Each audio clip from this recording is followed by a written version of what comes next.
ಪದಾಸ್ತಗಳು. ಪತಾಕಸ್ಯ ತ್ರಿಪತಾಕೋ ಅರ್ಧಪತಾಕ ಕತ್ತರಿ ಮುಖಃ ಮಯೂರಾಖ್ಯೋ ಅರ್ಧಚಂದ್ರಶ್ಚಾಪಿ ಹರಾಳಸ್ಯ ಶುಕತುಂಡಕಃ ಮುಷ್ಟಿಶ್ಚ ಶಿಖರಾಕಶ್ಯ ಕಪಿತ್ತ ಕಟಕಾಮುಖಃ ಸೂಚಿ ಚಂದ್ರಕಲಾ ಪದ್ಮಕೋಶ ಸರ್ಪಶಿರಸ್ತತಃ ಮೃಗಶೀರ್ಷೋ ಸಿಂಹಮುಖಃ ಕಾಂಗೂಲಸ್ಯ ಅಲಪದ್ಮಕಃ ಚತುರೋ ಭ್ರಮರಶ್ಚೈವ ಹಂಸಾಸ್ಯೋ ಹಂಸಪಕ್ಷಕಃ ಸಂಧಂಶೋ ಮುಕುಳಶ್ಚೈವ ತಾಮ್ರಚೂಡ ತ್ರಿಶೂಲಕಃ ಅಷ್ಟಾವಿಂಶತಿಹಸ್ತಾನಾಂ ಏವಂ ನಾಮಾನಿ ವೈಕ್ರಮಾತ್.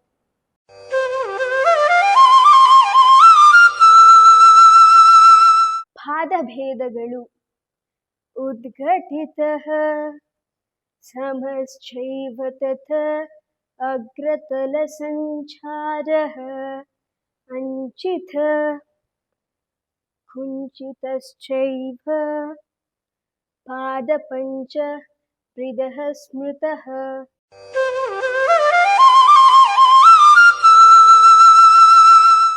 ಶಿರೋಭೇದಗಳು.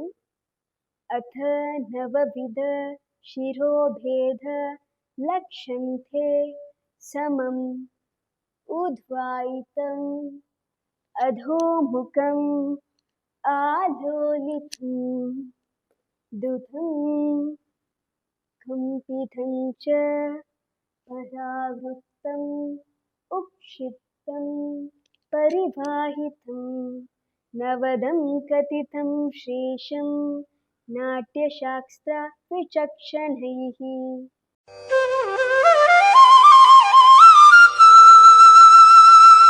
ಮಂಡಲ ಭೇದಗಳು. ಸ್ಥಾನಕಂ ಚ ಆಯತಂ ಆಲೀಢಂ ಪ್ರೇಂಕಣ ಪ್ರೇರಿತಾನಿ ಚ ಪ್ರತ್ಯಾಲೀಢಂ ಸ್ವಸ್ತಿಕಂ ಚ ಮೂಟಿತ ಸಮಸೂಚಿ ಪಾರ್ಶ್ವಸೂಚೀತಿ ಚ ದಶಮಂಡಲಾನಿ ರಿತಾನಿಹ. 8 classical dance forms of India are Bharatanatyam from Tamil Nadu, Kathak from Uttar Pradesh, Kathakali from Kerala, Manipuri from Manipur, Kuchipudi from Andhra Pradesh, Odissi from Orissa, Mohiniyattam from Kerala, Satriya from Assam. Meaning of the term Bharatanatyam is, it is the combination of Bha, Ra and Ta. It is a combination of Bhava, Raga and Tala.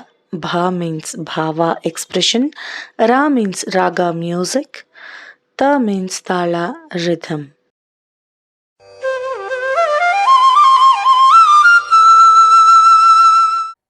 ಆಂಗಿಕಂ ಭುವನಂ ಯಸ್ಯ ವಾಚಿಕಂ ಸರ್ವವಾಗ್ಮಯಂ ಆಹಾರ್ಯಂ ಚಂದ್ರತಾರಾದಿ ತಂ ವಂದೇ ಸಾತ್ವಿಕಂ ಶಿವಂ.